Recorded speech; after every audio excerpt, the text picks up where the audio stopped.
পাকিস্তানের 9টি জঙ্গি ঘাঁটি ধ্বংস করে ভারতীয় সেনাবাহিনীর সফল প্রত্যাবর্তনের আনন্দে বীরভূমের রামপুরহাট ধানঘাটা মোড়ের মা কালীর মন্দিরে বিশেষ পুজোর আয়োজন করা হয়। ভারতীয় সেনাদের দীর্ঘায়ু কামনা করে এই পুজো অনুষ্ঠিত হয়। পুজো শেষে পথ চলতি মানুষদের মধ্যে লাড্ডু বিতরণ করা হয় এবং সিঁদুর খেলার মাধ্যমে আনন্দ উদযাপন করা হয়। এই অনুষ্ঠানে বীরভূম জেলার বিজেপির মহিলা মোর্চার সভানেত্রী রশ্মি দে সহ বিজেপির অন্যান্য কর্মকর্তারা উপস্থিত ছিলেন।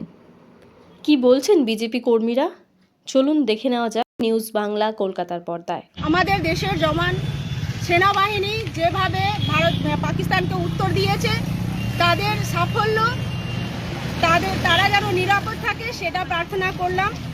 তারপরে যেভাবে সিঁদুর দেখে বেছে বেছে হিন্দুদেরকে মারা হয়েছিল, হিন্দু ধর্ম দেখে মারা হয়েছিল, আজকে আমরা সেই মায়ের কাছে প্রণাম জানিয়ে প্রার্থনা করে আমরা আজকে সিঁদুর খেলা করলাম, তারপরে সাধারণ মানুষকে মুখ মিষ্টি করালাম।